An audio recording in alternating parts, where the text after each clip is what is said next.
Rising demand, shifting resources, and a grid under pressure. As the U.S. energy system transforms, one thing is clear: accurate, transparent data has never been more critical. You're listening to Energy Solutions, a podcast from the Electric Power Supply Association, where we unpack the stories and trends behind America's power grid. I'm your host, Todd Snitchler, President and CEO of EPSA. In this episode, I'm joined by Angelina LaRose, Assistant Administrator for Energy Analysis at the U.S. Energy Information Administration, or EIA. EIA is one of the most trusted sources of nonpartisan energy data and forecasting in the country. Today, we're taking a closer look at what those numbers tell us about where we are and where we're going. We're unpacking EIA's current long and short-term outlooks, including the latest projections from the EIA's monthly short-term energy outlook issued in July, from the rise of data centers and AI to the challenging U.S. generation mix. We also talk about how policy, permitting, and reliability risks shape EIA's modeling, and why dispatchable resources remain critical during periods of peak stress. Whether you're an energy professional, policymaker, or just trying to make sense of rising electricity prices, our discussion offers a window into the trends defining the grid of the future. And a quick note, EIA will release its next monthly outlook not too long after this episode airs on August 12th. You can find it at eia.gov under Analysis and Projections. Here's Angelina.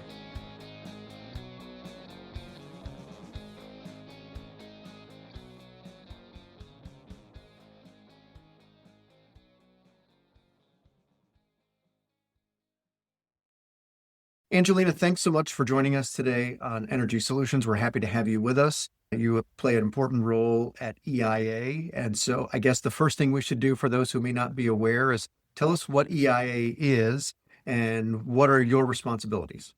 For those of you who aren't familiar, the EIA is the independent statistical and analytical arm of the Department of Energy. And so what does that mean to be independent?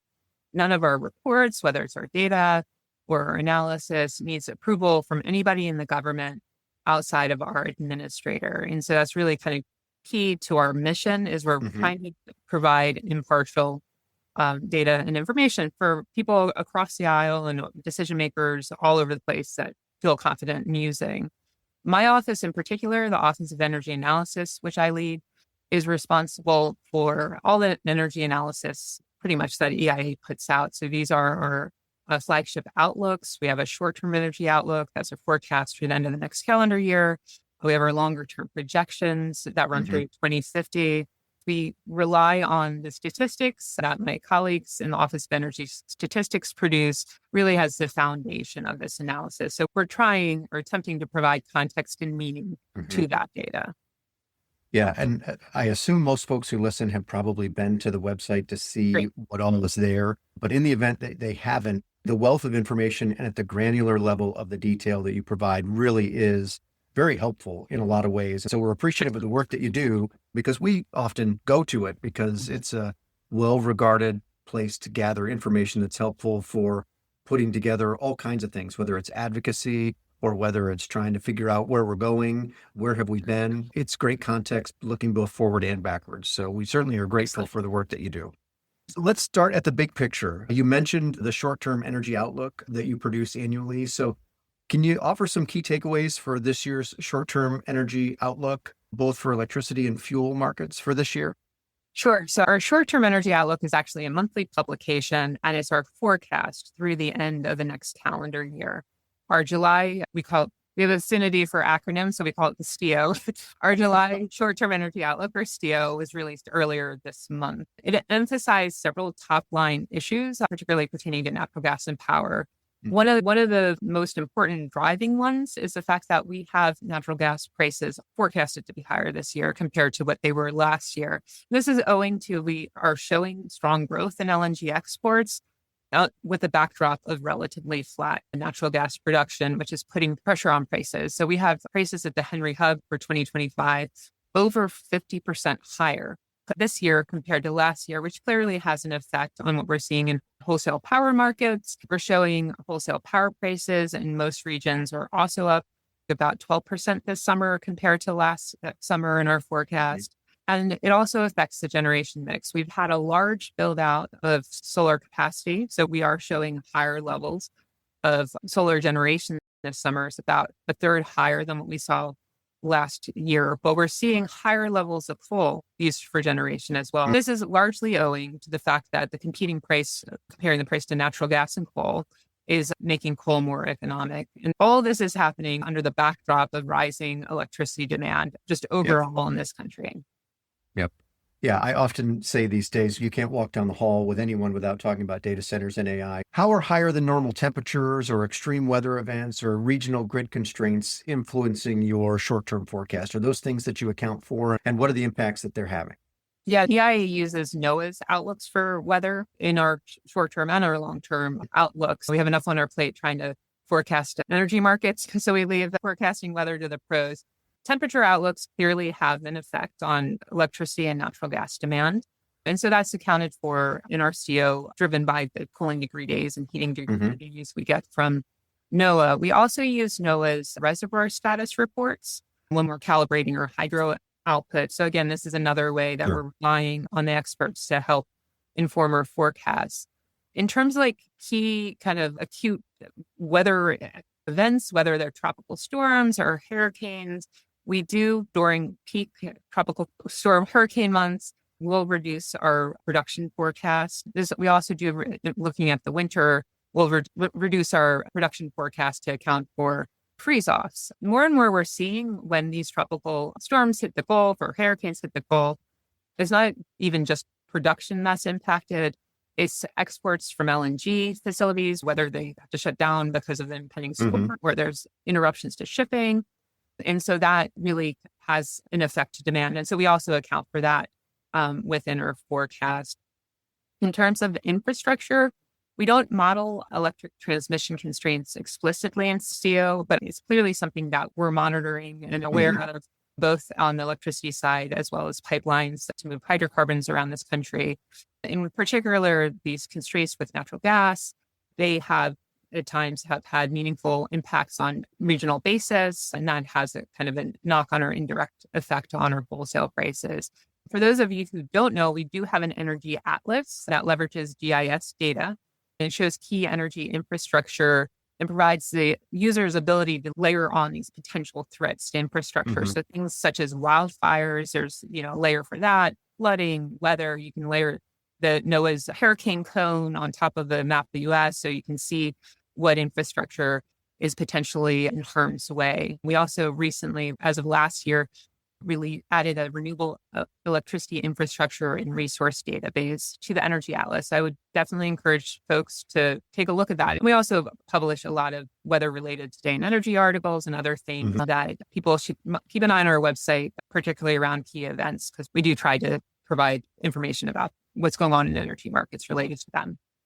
Yeah. And I think those are very helpful. So you mentioned it a minute ago, and I want to just bring you back to it and talk a little bit about how you see the latest data's impacts or what it's reflecting the impacts on the supply mix heading into 2025, really for the balance of the year. You mentioned a little bit about coal and gas prices, but how's that affecting the shifting role of gas or renewables or storage or even the coal fleet as you've kind of seen price implications, but also demand growth that started to creep up? Sure. We're already seeing evidence of the energy source mix changes in 2025 already within our data. And those are precursors to these shorter and longer term trends. EIA has an electric power monthly, and that has data for right now as of the first 4 months of the year. And you can see within looking at that data, we have coal generation that's up 23% compared to the first 4 months of last year. You can see within that data the reliance of petroleum to use in Q1 during cold snaps that were needed to help support these peak winter demand days. Grid-scaled solar generation is up considerably. And this is actually in our data, not just our forecast or our model out. We're showing grid-scale solar up 42%, behind-the-meter solar up 11%. So in total, solar, with all the additions to capacity, is increasing significantly just this year. And we're at the top line level, and again, this is the big issue in terms of what we're seeing for overall generation. We have overall generation up 5% so far this year. And obviously, some of this is in response to temperatures or, even the winter or what was going on in the spring, but it also speaks to structural load growth. Another product I'd love for your listeners to be aware of, if they're not, is we do have an hourly electric grid monitor that looks at an hourly basis of what the generation mix is, as well as you can look at history. And you can see even in the last month that even with higher natural gas prices, natural gas still makes up a large part of the generation mix. It's still an important part of the load in the US. And particularly, you can see looking at the hourly data, that the flexibility as gas ramps up in the summer to help either peak hours on the grid. Midday solar is also up this year, and that's another kind of interesting thing you can see within the hourly data. This peak in midday solar is clearly displacing some fossil generation. And lastly, looking at as a companion to solar, of course, is batteries. And so another thing is interesting to see within our data, and we expect this to be moving forward, is the way energy storage is playing a key role, particularly in markets like in California and Texas. Yep. And I think that's where we see a number of our members are investing in those types of projects. So I think we're very much in line on that. We've kind of creeped up to it. So let's just jump right into some of this load growth discussion that is clearly upon us and is not coming. It's already here. As you're looking at load growth from electrification or data centers or just overall economic activity, how are you modeling future peak load growth and then resource adequacy? I mean, as you look at the data, how are you modeling that? Sure. As I mentioned earlier, we have two outlooks focused on our domestic markets. We have our short-term energy outlook and a forecast for the end of the next calendar year. And we have our long-term energy outlook, which we publish in the annual energy outlook with projections through the year 2050. So in terms of our long-term modeling, we have a pretty sophisticated mathematical model that supports our annual energy outlook. Right. Within this modeling framework, we project growth for various electricity uses. We don't explicitly model data centers. However, we model all major components that contribute to data center electricity demand. So this is like data servers, commercial building, air conditioning, lighting, et cetera.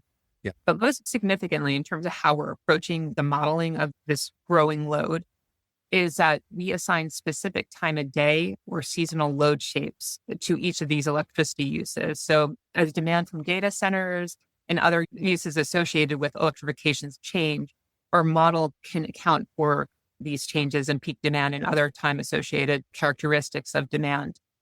For supply, we compute the least cost build-out of new and existing capacity to meet demand on an annual, hourly, and peak basis. So that's what we do for our long-term. And just to share a result with you, we released our annual energy outlook this year in April, and we also we had a special published in Today in Energy, a write-up about how we accounted for data centers. But in our annual energy outlook 2025 reference case of current laws and regulations as of December 2024, we projected that electricity consumed for commercial computing would increase faster than any other use in buildings. Computing accounted for an estimated 8% of commercial sector electricity consumption in 2024, but it grows to 20% by 2050. And this is more electricity than any other end use in the commercial sector. As far as our short-term energy outlook, we tried to detect fingerprints of possible data center load in our CO by focusing on trends in the commercial sector electricity demand in regions in particular that have a higher penetration of data centers and large flexible loads. So you mentioned it a little bit, and I'm curious if you have any additional detail about how does the role of dispatchable generation, you mentioned natural gas, but it could be storage or hydro, that it's going to play in ensuring system reliability, especially during peak stress events. Is that part of the modeling that you do, or is that part of the analysis that you do? Definitely part of the analysis that we do. And as we're seeing in the data as well, we find that a range of energy sources have contributed to meeting supply during peak market conditions. Natural gas plays an essential role in enabling grid managers and utilities to meet typical morning and evening ramps, as well as peak hourly loads. And you can see this in our hourly electric grid monitor. But one of the things that I think is really interesting is, as we're looking at the data, and I know some of the ISOs and RTOs have also reported on this, is that there's a growth in winter peak demand days. So ignoring peak may usually occur in the summer, but this winter peak is actually growing at a much faster rate. And this is with the adoption of things like heat pumps, as well as weather agnostic type of load like data centers or industry. I know ISO New England had a report where they said during this peak winter load where natural gas prices may be particularly high, there might be pipeline constraints getting gas onto the system. They really showed this all of the above type of strategy. Right behind the meter storage is having a meaningful impact to help them balance their loads, as well as I mentioned earlier, having oil-fired generation as well. In other regions, as you just said, gray-scale solar combined with batteries have really moderated the need for natural gas in the evening supply stack. So we're seeing a lot of interesting things going on in electricity markets right now. Yeah. And it's interesting because you cover the waterfront and it's not market by market. You've got the data for the whole country, which I think is incredibly helpful. Can you talk a little bit about how you and EIA coordinate with NERC or other agencies that look at reliability risks or potential impacts to the system? Because, of course, a number of organizations do their own analysis, but inevitably there's some interaction. Can you talk about how you coordinate with other agencies that have similar responsibilities?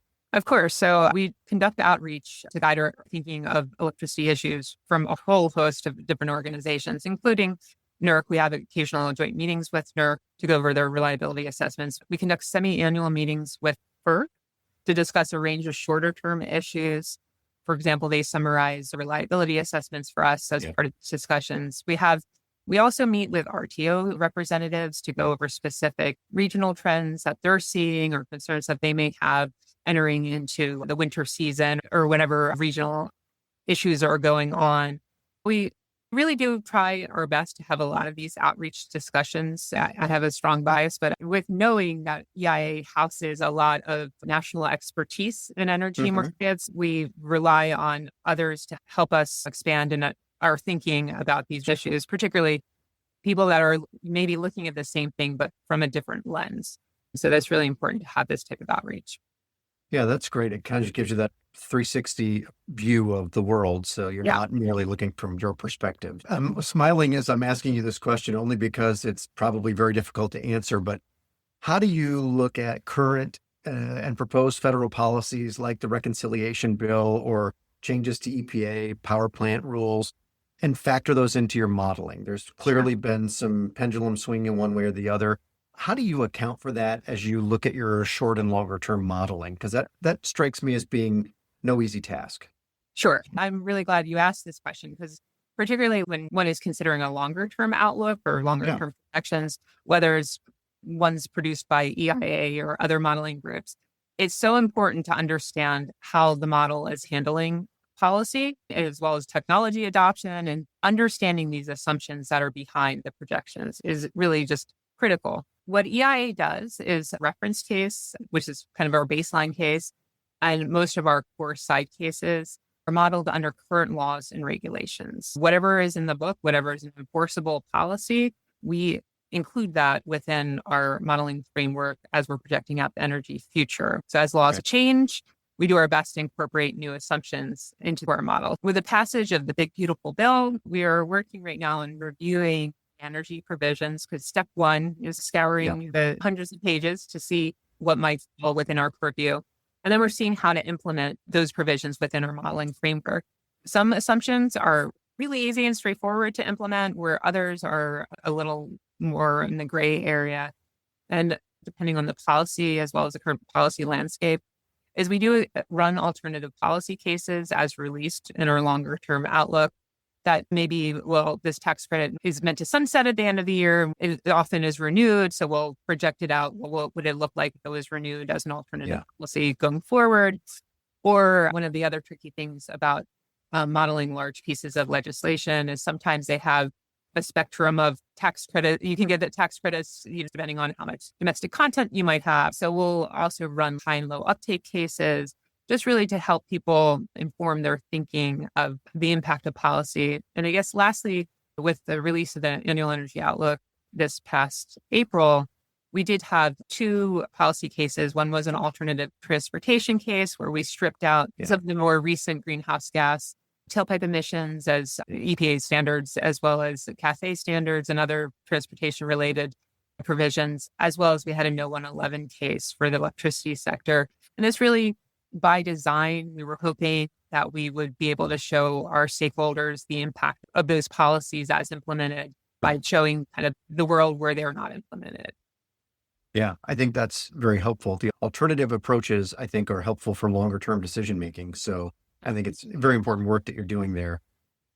As I think about that, I know there are challenges. So what are some of the more difficult challenges you face in modeling the impact of both state and federal policy on investment and market outcomes? Because clearly there's federal policy, but with all 50 states, they kind of have a flavor of what they're doing. How do you account for all of that? I mean, I know you're a data vacuum. You must be in order to have all the information available, but how do you then turn that into useful information?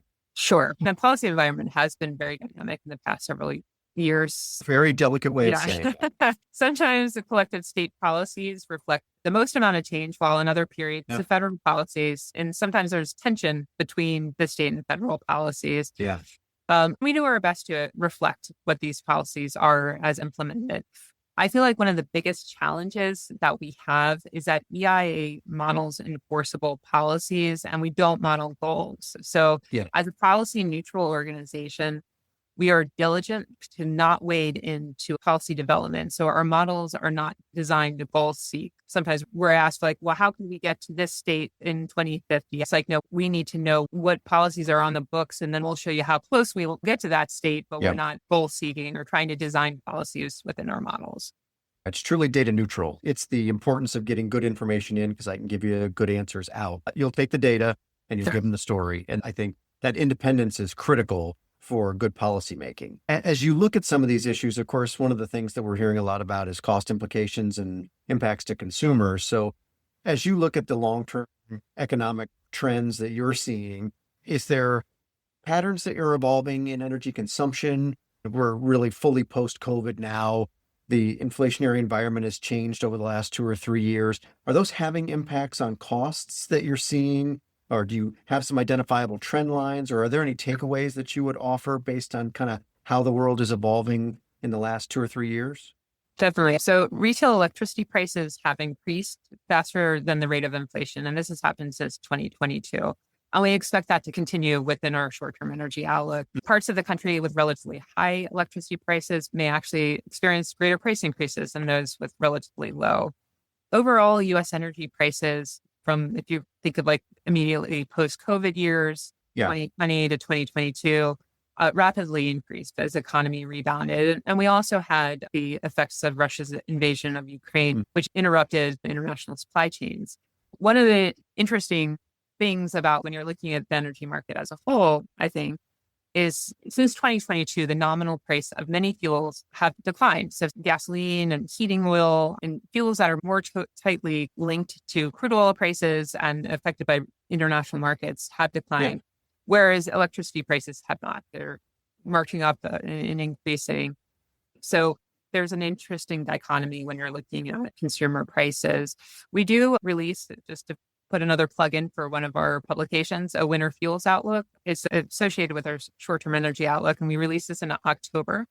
We're forecasting a change over winter compared to last winter. And we do this by heating fuel types and regions, as well as we run weather scenario cases in terms of if it's 10% warmer or 10% colder. I think that's very helpful. The scenarios, I think, are useful for consumers, but for planners in general. So do you have a view on where capacity risk or price volatility is most acute?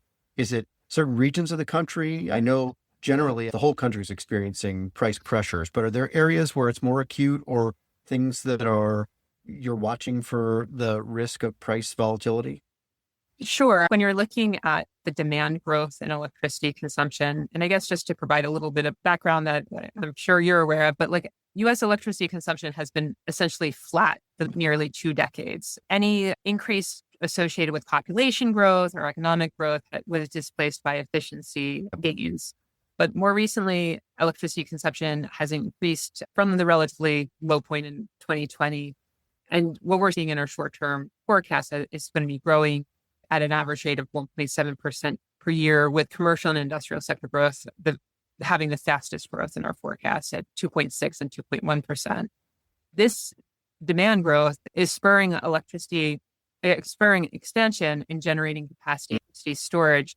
Much of this additional capacity is from solar and battery, and much of this new capacity is concentrated in Texas, California, the upper Midwest and the Northeast. And so in terms of where we're seeing more of the acute capacity risk or where price volatility may be more acute, we're seeing in the areas that have particularly high forecasts for load growth. This is even coming from the transmission organization. So ERCOT comes to mind when thinking about capacity issues.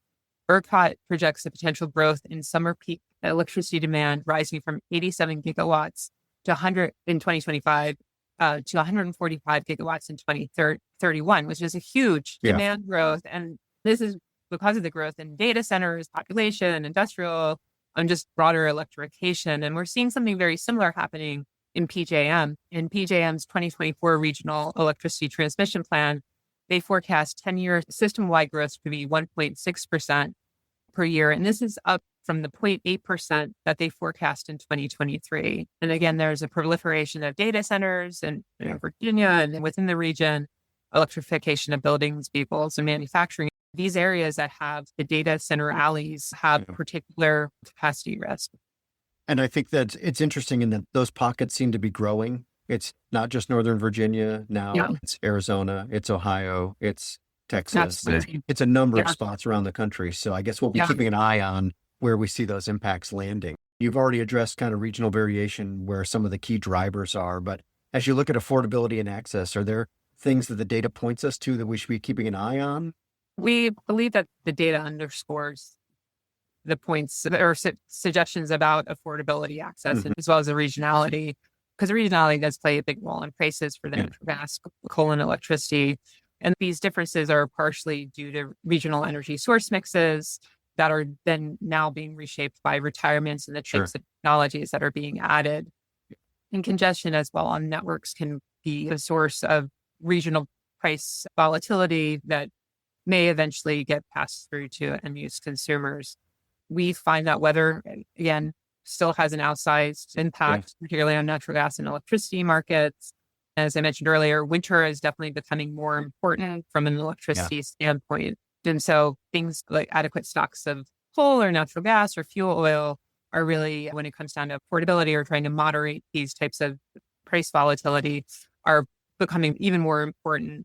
I will, just to put another plug in for some information that EIA has that would be useful, is we have several tools for our stakeholders to monitor these types of regional issues, as well as storage, a couple of regional dashboards with information on Southern California, as well as in New England, which is particularly helpful during the winter months. And we also have a natural gas storage dashboard that really contextualizes our natural gas storage information. I think those are really critical tools. And if folks haven't used them, put them on your favorites tab. EIA is known for, of course, its nonpartisan, transparent data collection and analysis. So how do you ensure the tools and forecasts that you're using remain relevant and accessible? And I assume your audience really is both the public, for those that are folks like us that want to get into some of the detail, but also policymakers who I hope are utilizing the tools that are available, because you've got a great group of resources. How do you manage through all that? EIA by statute is organized to be nonpartisan. So this is a core to our mission. And it is designed that way to provide trusted support to the nation's energy dialogue. Again, that can be used by all types of decision makers, whether it's in the private sector or policymakers in the public sector. I cannot overstate or overemphasize enough about how everyone at EIA is operating with the view into the importance of our policy neutrality, as well as our independence. One of my favorite analogies at EIA is it's not that the glass is half full or the glass is half empty. It's the glass can hold 16 ounces of water and there's 8 ounces of water in it. That's a great way to describe it. And that's how we consider things. And the culture of this organization is so important. And as we bring new people on, they understand the importance of mission. We have mentorship programs. We build neutrality in our rating process. We're very careful with the words we choose, just in general, our critical thinking, as well as just interactions with those outside our organization.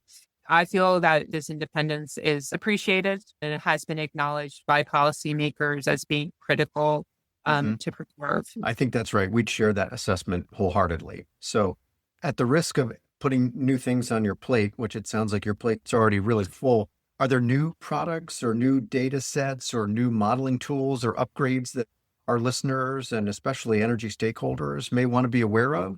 Well, the one thing I'll mention is we did have a notable expansion of our national energy modeling system, which is used for the production of the annual energy outlook.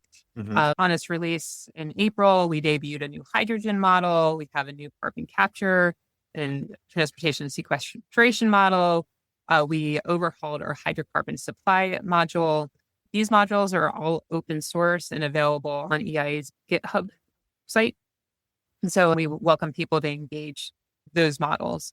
There are a lot of initiatives and activities happening right now.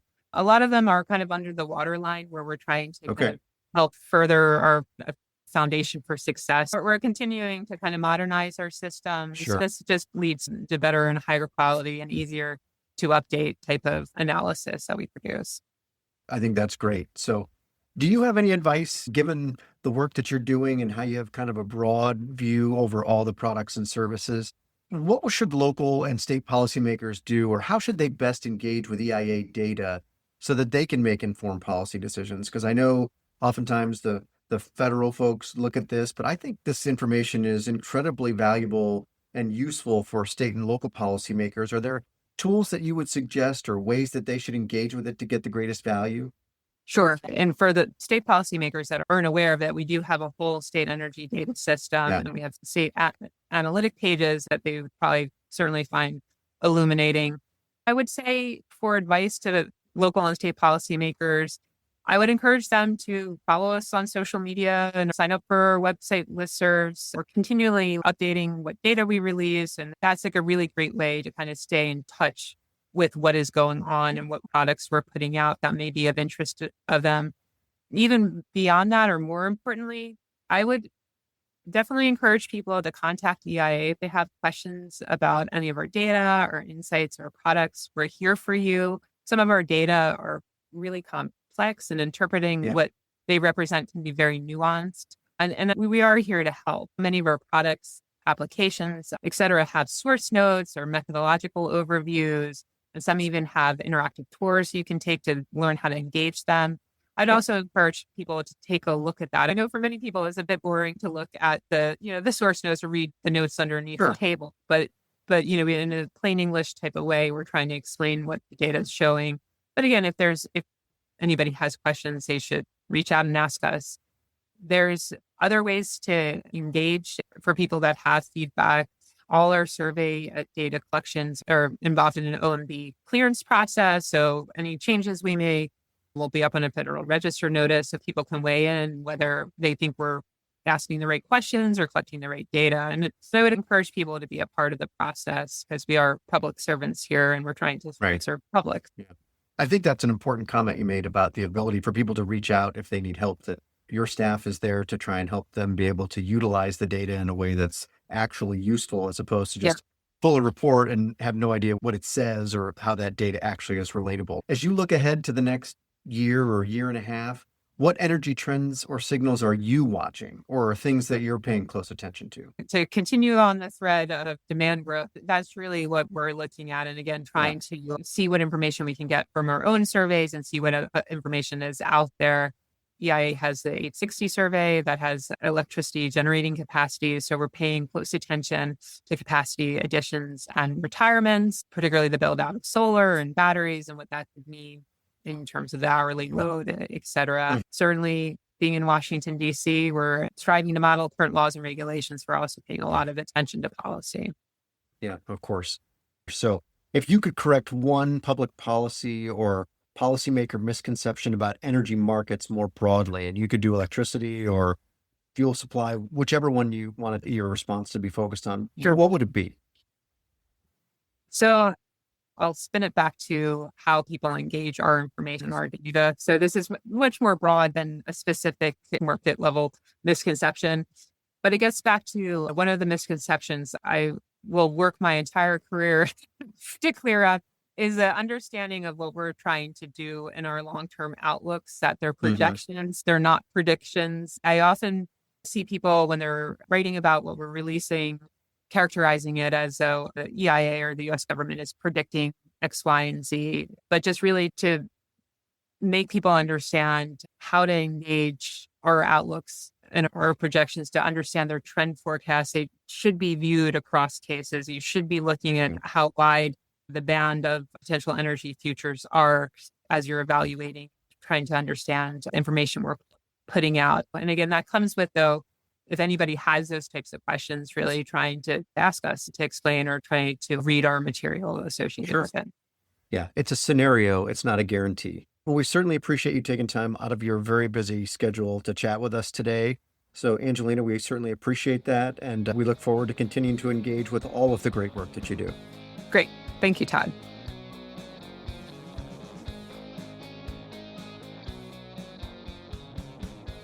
Building a stronger grid starts with understanding the facts. The numbers don't advocate, but they do illuminate. As energy demand grows and continues to change, the insights EIA provides can help guide smart policy, sound investment, and effective planning. What's clear from EIA's outlook is that this demand surge isn't theoretical, it's already reshaping our power markets. And our infrastructure must keep pace, or reliability and economic growth will be at risk. EPSA believes all resources are needed on the system to meet the moment. As we've heard today, it's also critical to remember that natural gas continues to be the backbone of our power system. It balances load, supports renewables, and helps shield consumers from volatility. But tight fundamentals mean we can't take its availability for granted. At EPSA, we're committed to advancing competitive markets to support reliable and affordable electricity for all consumers. To meet this moment, markets must send the right signals, and policymakers must ensure investment can flow to where it's most needed. That means embracing a realistic view of the technologies that are ready now. Thanks for listening. You can learn more about these issues on our website at epsa.org and follow us on social media on X at EPSA News and on LinkedIn. The music for this podcast was produced by Let Me Hold That Ltd. Be sure to subscribe and join us next time for Energy Solutions.